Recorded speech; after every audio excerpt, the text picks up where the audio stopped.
Disculpen la demora y un tráfico terrible para llegar a la universidad.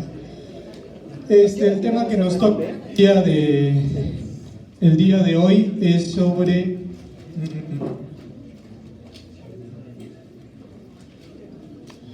el manejo terapéutico de los diferentes tipos de shock. Creo que ya han visto shock séptico, ¿verdad? En la clase pasada. Bueno, tratar de condensar esta información en 45 minutos, pues es algo bastante complejo, ¿ya? Entonces vamos a tratar de hacerlo rápido. He tratado de hacerle un resumen acerca de lo más importante de estas patologías, ¿sí? Los objetivos están ahí, lo que vamos a ver. Primero, me imagino que ya lo han visto, el shock es la insuficiencia circulatoria que genera un desbalance entre el suministro y la demanda de oxígeno a los tejidos, ¿sí? Entonces, el oxígeno, como ya lo han visto y me imagino en sus clases prácticas, llega a los tejidos a través del proceso de respiración, ¿sí? Y una de las fases del proceso de respiración, exactamente la tercera fase, es el transporte, ¿sí? Y el transporte va a estar alterado, eso quiere decir que no va a llegar adecuadamente a los tejidos y no va a poder ser entregado esas moléculas de oxígeno a los tejidos para que cumplan su función, ¿sí? ¿Esto qué va a llevar? A un término que denominamos hipoperfusión global de tejidos, ¿sí? Y esta hipoperfusión global de tejidos me puede llevar a aumento del ácido láctico y a disminución de la saturación venosa de oxígeno, ¿sí? Cuando nosotros nos colocamos un saturómetro de oxígeno, lo que medimos ahí, ¿qué es? Es una representación de la cantidad de oxígeno que hay en sangre, ¿no? Y como ya han visto, me imagino en la clase práctica, oscila el valor normal entre 80 y 100, ¿sí? Entre 80 y 100 milímetros de mercurio. Entonces la saturación es una representación de ese valor, ¿no? Se dice que una saturación de 95% a nivel del mar equivale a 80 milímetros de mercurio de CO2, de oxígeno, ¿sí? Pero la sangre también está saturada, la sangre también tiene una determinada cantidad de oxígeno, ¿no? Aproximadamente, ¿cuánto es esta cantidad de oxígeno? Entre 70 y 75%, es la cantidad de oxígeno que tiene la sangre venosa, ¿sí? Entonces, cuando no hay una buena circulación, las venas no hay una buena circulación, esa sangre que contiene una determinada cantidad de oxígeno, que en el caso de las venas es entre 70 y 75, el cuerpo sigue tratando de sacar todo lo que puede. Por tanto, en el contexto del shock, la saturación venosa de oxígeno va a disminuir. ¿Por qué? Porque el cuerpo va a tratar de sacar oxígeno de donde no hay, inclusive va a sacarle oxígeno al poco oxígeno que tienen las venas. Por tanto, si la saturación venosa de oxígeno de un paciente es en un 70% como mínimo, en un paciente en shock, esta saturación pues disminuye, ¿no? Va a bajar. Y de hecho la saturación venosa central de oxígeno se está volviendo cada vez en un indicador mucho más optimizado para evaluar el gasto cardíaco y la perfusión periférica, inclusive casi tan bueno como el lactato, ¿sí? Entonces, ya hablando de la fisiopatología, esto ustedes lo saben mejor que yo, los 4 tipos de shock: hipovolémico, cardiogénico, distributivo y obstructivo. Ustedes ya han visto el distributivo en la parte que corresponde al séptico, ¿no? Recordar que el shock hipovolémico es causado por un inadecuado volumen circulante, el cardiogénico por una inadecuada función de la bomba cardíaca del corazón. El distributivo es causado por una vasodilatación periférica o por una mala distribución del flujo sanguíneo. Y el shock obstructivo causado por una obstrucción extracardíaca al flujo sanguíneo normal. Entonces, para evaluar, digamos, el shock, nosotros tenemos varias formas de hacerlo, ¿sí? Y pueden apagar la luz para que puedan ver un poquito sobre todo esto aquí. Las de adelante nada más.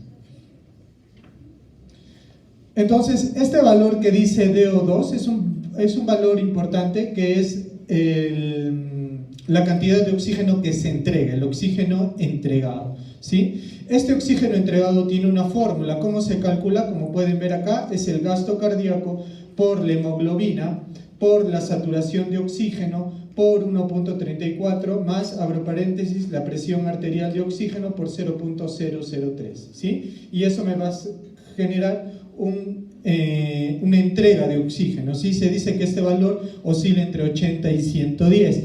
Entonces, cuando este valor disminuye, o sea, no hay una adecuada entrega de oxígeno a los tejidos, ¿qué va a ocurrir? Va a empezar a funcionar la respiración anaeróbica, ¿no? Entonces, las células utilizan oxígeno para producir energía. Como ya no hay oxígeno, las células van a tener que obtener energía por otras vías, que es la vía anaeróbica. Y cuando se active esta vía anaeróbica, ¿qué va a ocurrir? Va a haber depresión del ATP almacenado en las células y va a haber producción de ácido láctico. Y es por eso que la medición del lactato es tan importante, ¿no? Porque vamos a ver desde el inicio, desde la génesis de la respiración anaeróbica. Esta depresión de ATP, ¿qué va a provocar?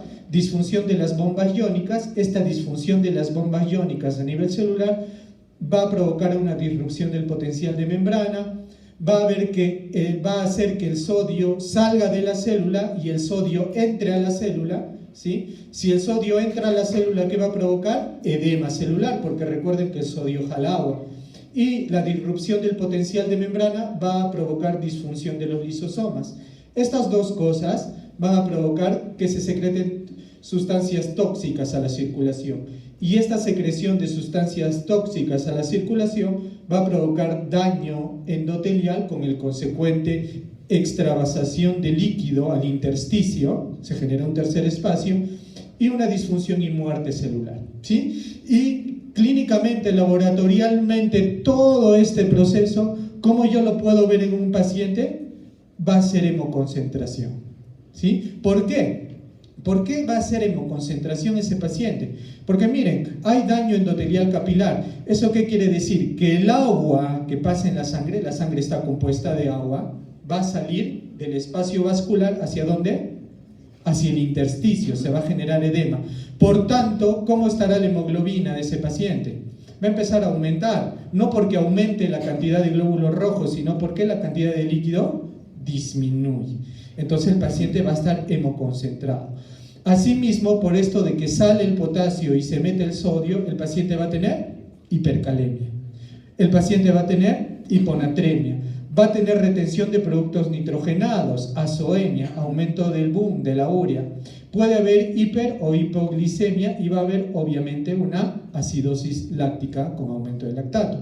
Entonces todo esto voy a encontrar en el paciente. ¿Por qué les estoy diciendo esto?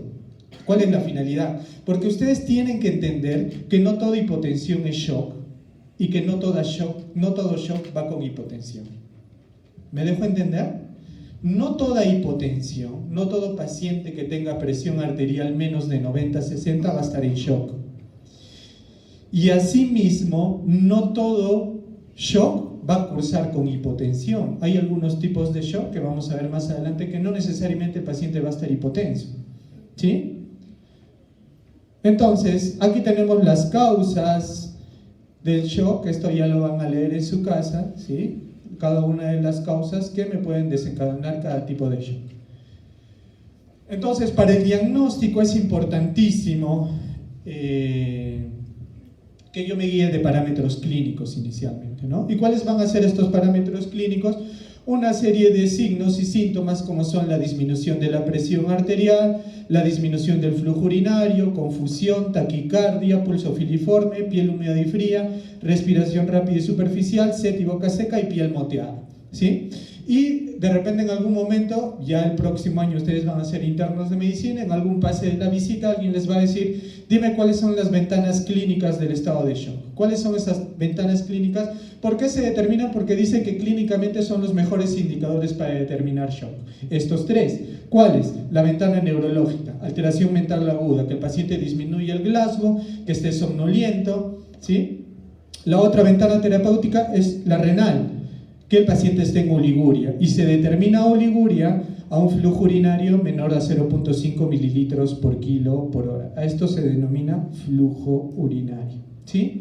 Y finalmente la ventana cutánea, que es un llenado capilar retardado y una piel moteada, que vamos a ver más adelante cómo es la piel moteada, ¿sí?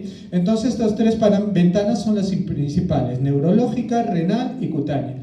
Ahí tenemos un paciente con piel moteada, ¿sí? Esto es un signo de hipoperfusión. Entonces, y se ve en las rodillas, es el sitio más ideal para evaluar la hipoperfusión, ¿sí? Olvídense del llene capilar, ya no es tan importante, este es vital, ¿sí? Otro método para medir que bueno, algunos utilizan es el índice de choque, ¿sí? Por ahí alguien les puede preguntar. El índice de choque no es nada más que una división de la frecuencia cardíaca entre la presión arterial sistémica, o el índice de choque modificado, que es la frecuencia cardíaca entre la presión arterial media, ¿sí? Entonces, si ustedes dividen esto, lo normal es que les salga entre 0.0 y 0.7. Si les sale más, es shock.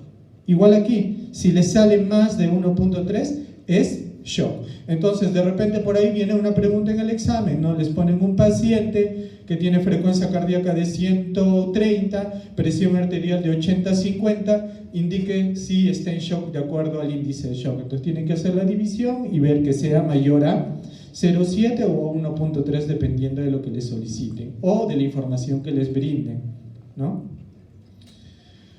En el año 2011 Campbell propuso 6 criterios para evaluar un shock, para diagnosticar un shock, ¿sí? ¿Y qué dijo? Bueno, si cumple 4 de 6 criterios, es shock. ¿Cuáles son esos 6 criterios? Alteración del estado mental, acuérdense, la primera ventana, o apariencia enferma, que luzca enfermo, taquicardia, frecuencia cardíaca más de 100, frecuencia respiratoria más de 20, o presión arterial de CO2 menor a 32, ¿sí? Recuerden que la taquipnea, la frecuencia respiratoria elevada, me va a disminuir los niveles de CO2, es normal, ¿sí? Entonces por eso nos ponen una o la otra. Los valores de lactato mayor de 4, un déficit de bases de menos 4, ¿sí? Y una hipotensión que dure más de 20 minutos. Si tiene 4 de 6, según Campbell, podemos tener ya hecho el diagnóstico de shock, ¿sí? Y miren que si solo cumplo estos 4 criterios, ¿en alguno de ellos está la presión arterial? En ninguno. En buena cuenta, un paciente con presión arterial normal, ¿me puede hacer shock? Sí, perfectamente. ¿Ya?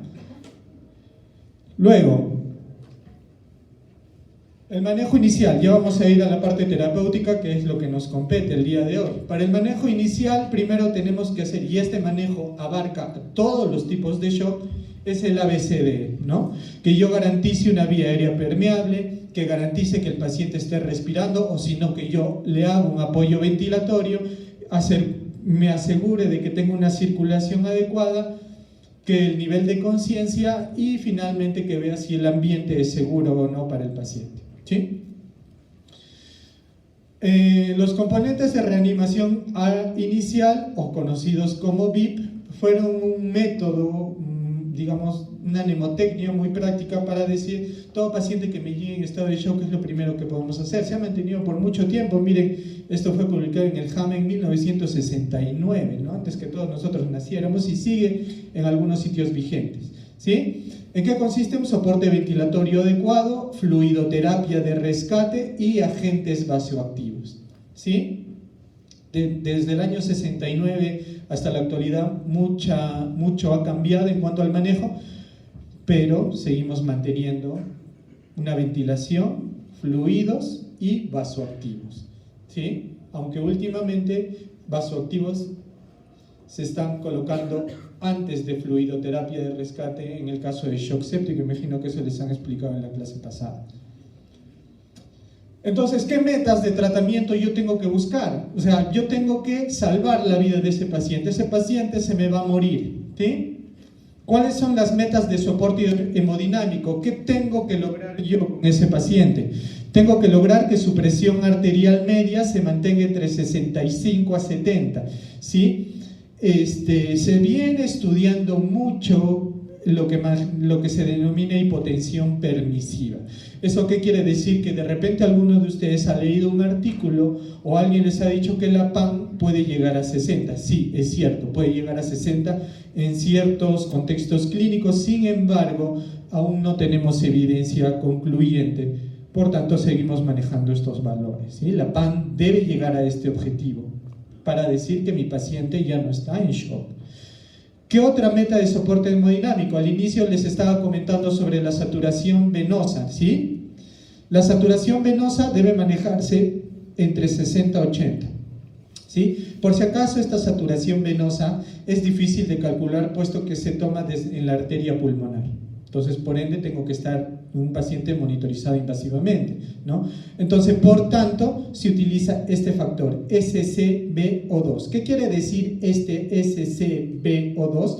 Es la saturación venosa central. ¿Eso qué quiere decir? La que yo puedo tomar en un catéter venoso central. De hecho, 100% de ustedes han visto alguna vez un paciente con catéter venoso central, ¿no es cierto? Entonces, simplemente le sacas un poquito de sangre ahí y lo mandas a analizar gases y ves cuánto de oxígeno tiene. ¿En cuánto debemos estar? En 70. ¿Qué es lo ideal? ¿Que baje o que suba de ese valor?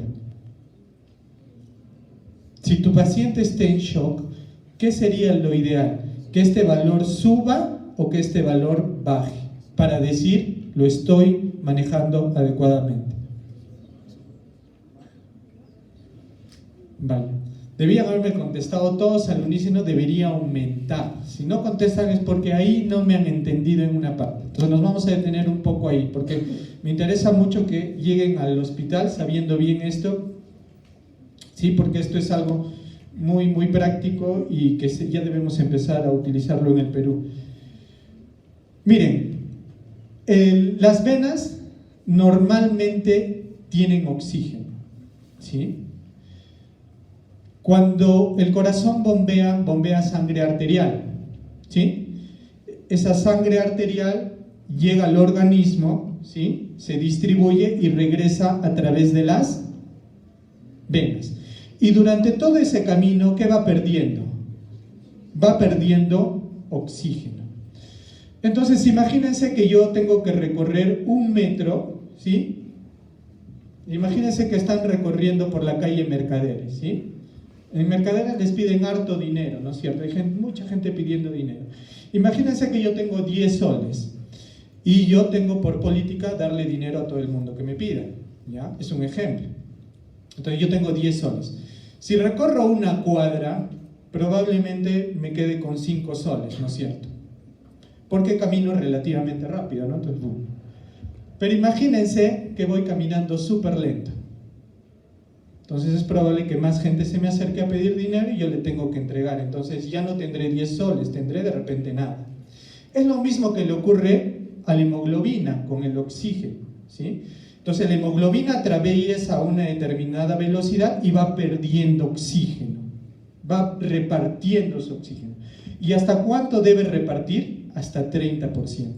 Pero imagínense en el shock, ¿qué ocurre? La sangre no circula adecuadamente, ya sea porque no hay la fuerza suficiente para que esa sangre circule o porque hay una vasodilatación que motive que la sangre se encharque, de modo tal que esa sangre permanece mucho tiempo en la avenida. Por tanto, el oxígeno, ¿qué va a pasar? Lo va a empezar a repartir y va a disminuir. Entonces, ¿qué creen que ocurre en el shock? Este valor va a bajar, va a estar en 50, en 40. Entonces, ¿cómo yo voy a monitorizar una adecuada respuesta? ¿Cómo yo sé si estoy haciendo bien mi trabajo en sacarlo a ese paciente de shock? Que mi saturación debe estar más de 70. ¿Ahora sí me entendieron? Sí, es sencillo, ¿sí? Un mes mis residentes para entender esto. ¿Ya? Es que es bien complejo. Si ustedes leen un libro de fisiología, esto es nos complicamos mucho en medicina. Y finalmente el lactato. El lactato, ¿por qué es importante? Porque es el primer paso del metabolismo anaeróbico. Cuando hay metabolismo anaeróbico, el ácido láctico aumenta. Por tanto, si yo estoy manejando bien a mi paciente, tengo que sacarlo del metabolismo anaeróbico. Por tanto, el lactato tiene que disminuir. ¿En cuánto? 20% en 2 horas. Entonces, si les ponen en una pregunta, un paciente en shock, ¿el lactato tiene que subir o baja? En un paciente en shock, ¿el lactato sube o baja? Sube, ¿no es cierto? En un paciente en shock, ¿la saturación venosa central de oxígeno sube o baja? Baja. ¿La presión arterial sube o baja? Baja. Sí. Y si yo quiero corregir, todo lo contrario. Y ya está. Listo.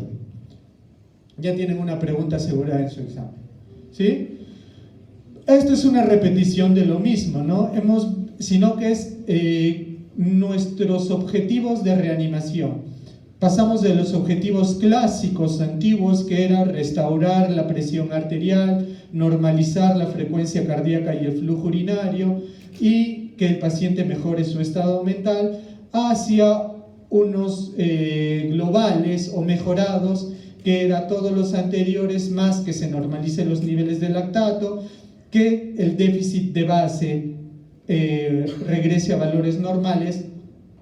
¿Sí? Una consulta, levante la mano, ¿quién no sabe lo que es un déficit de base o no les han explicado qué es un déficit de base? Levante la mano. Ay, caramba, ya. Miren,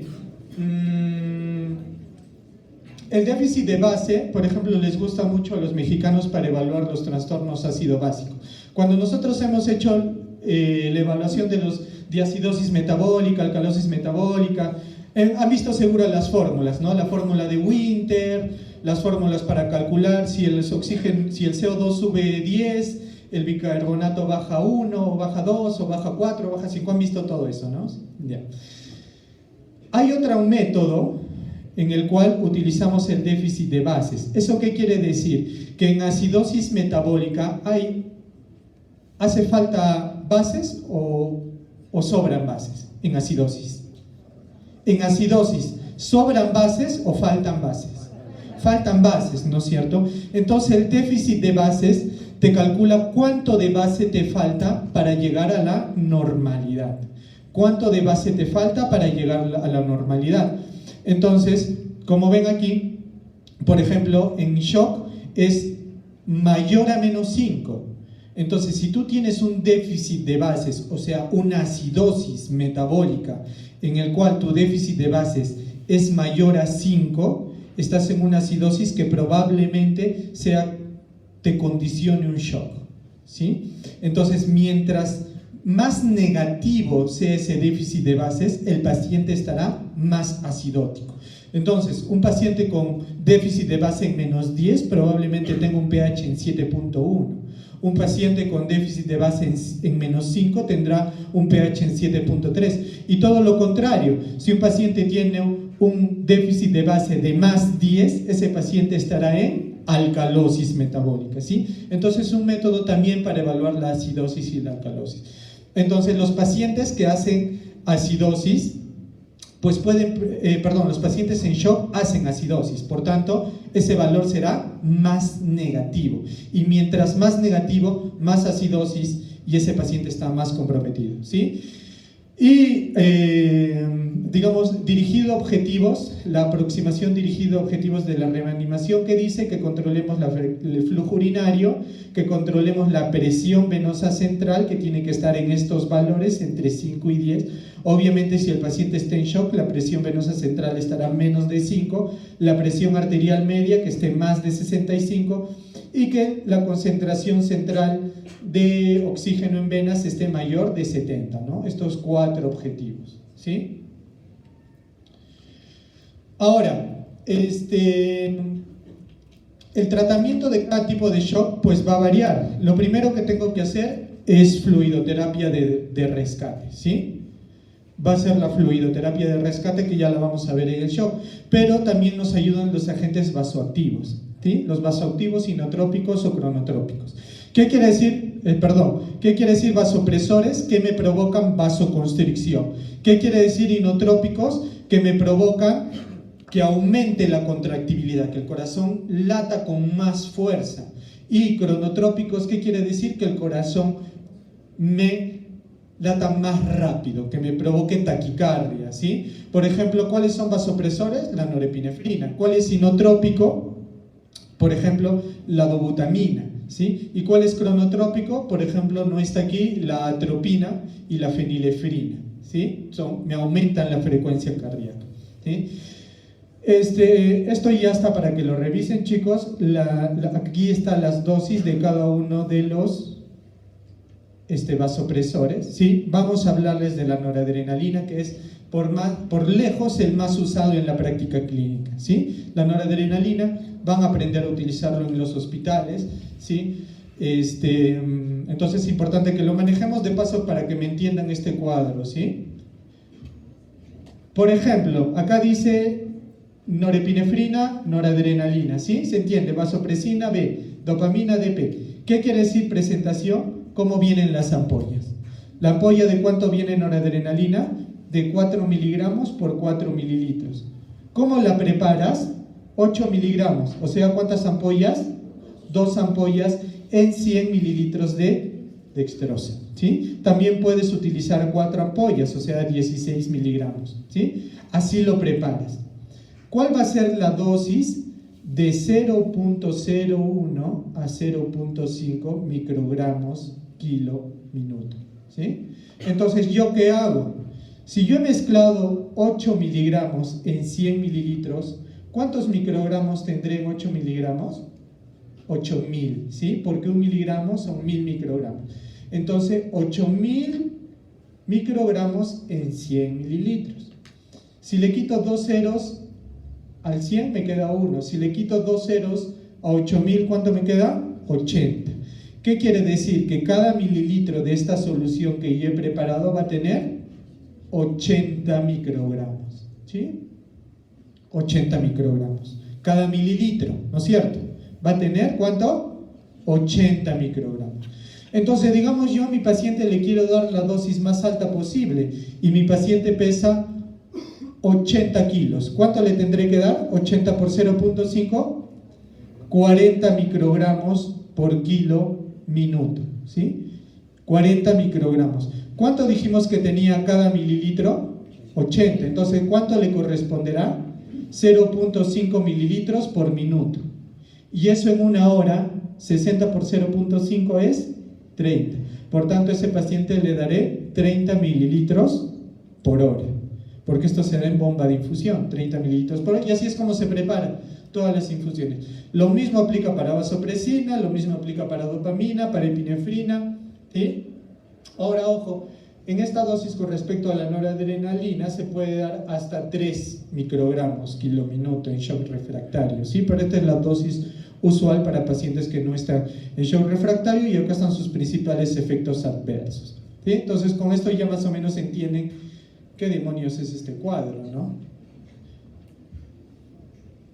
Vamos a ver el shock hipovolémico, ¿sí? Su manejo específico. El shock hipovolémico, bueno, tiene 4 clases dependiendo del porcentaje de pérdida sanguínea, ¿sí? Tenemos el clase 1, que hay una pérdida sanguínea del 15%, 2 de 15 a 30, 3 de 30 a 40 y 4 más de 40%, ¿sí?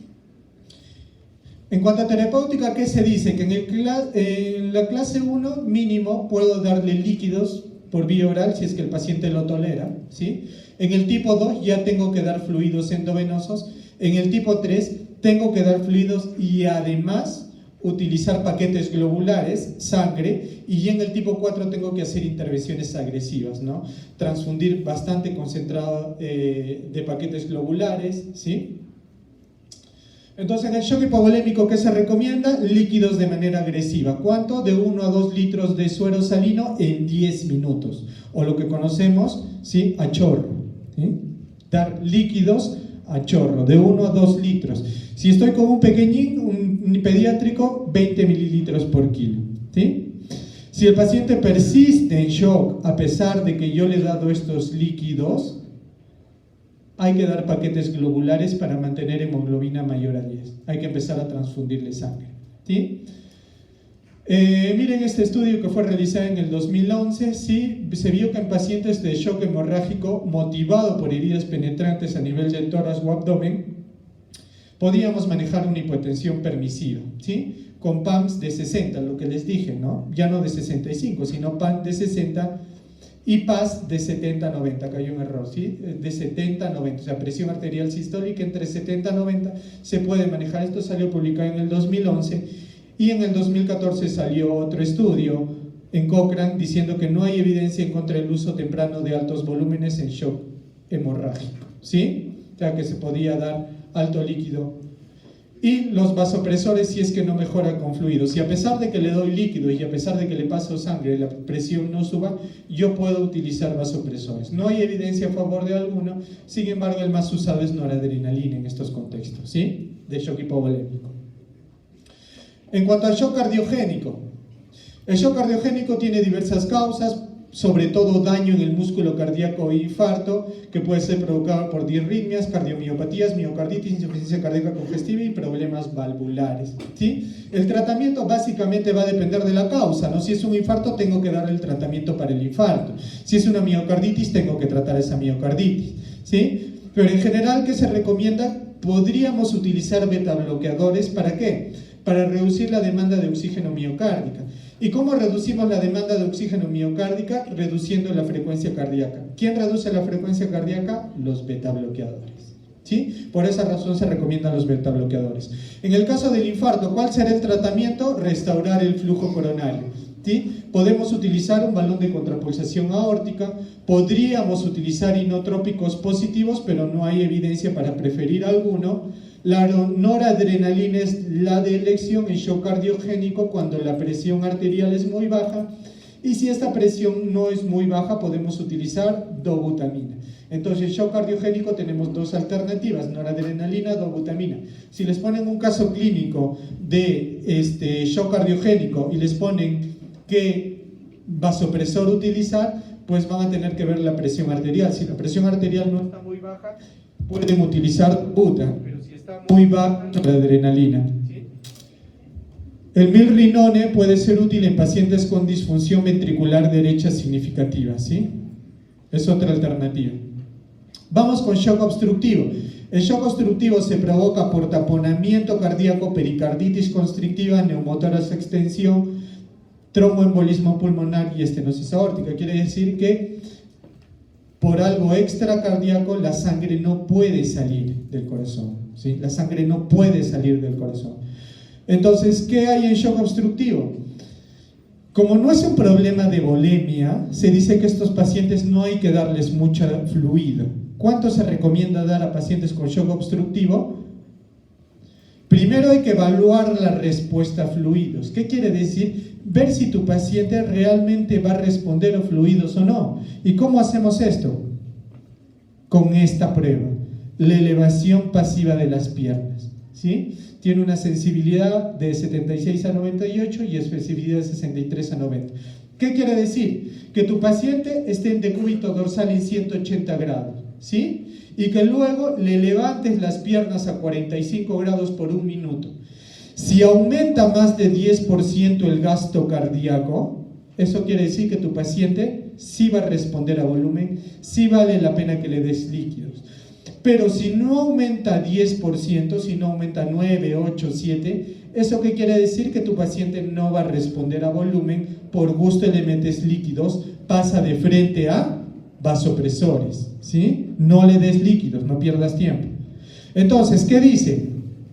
En shock obstructivo, si tú no puedes evaluar la respuesta a fluidos o tu respuesta a fluidos es negativa, solo dale de 100 a 200 mililitros, poquito, de 100 a 200, nada más.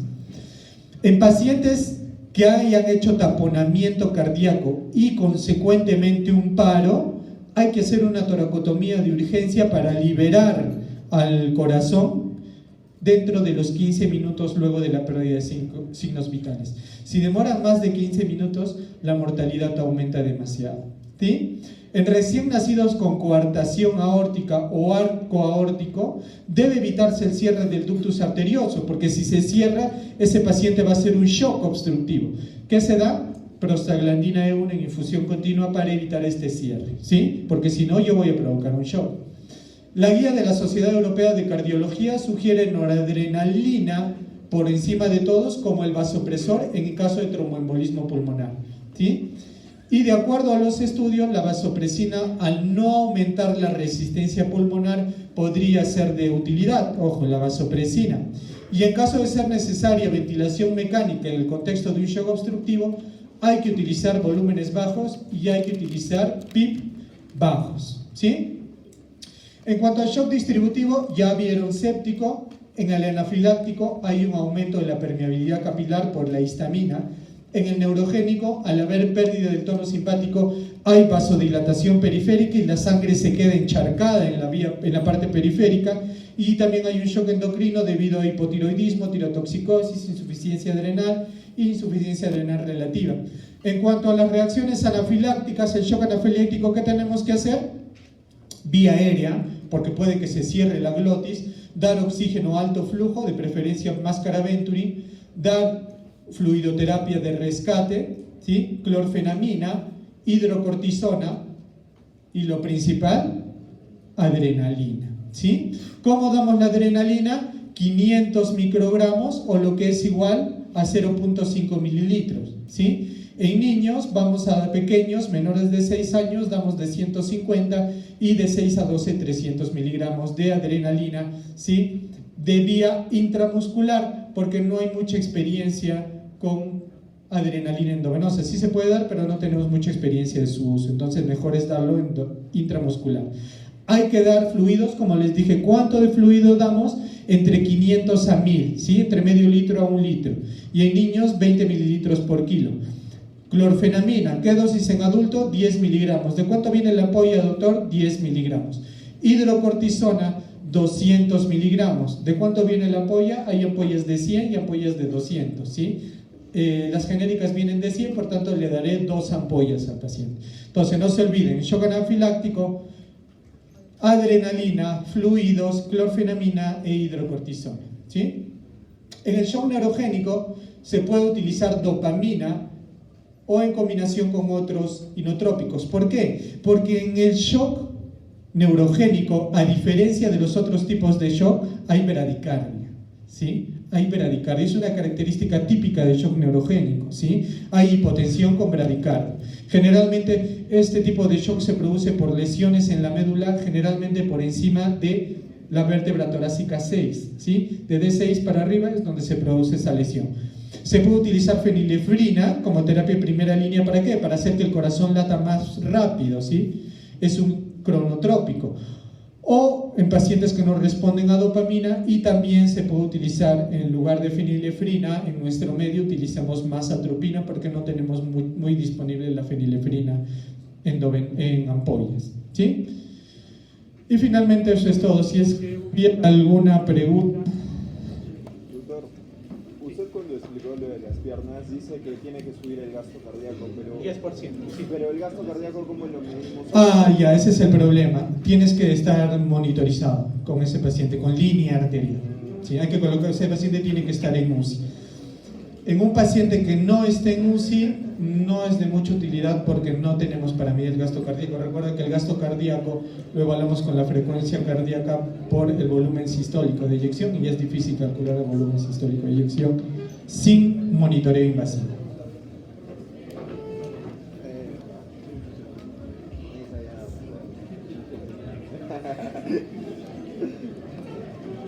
Vamos a qué día para más horrible.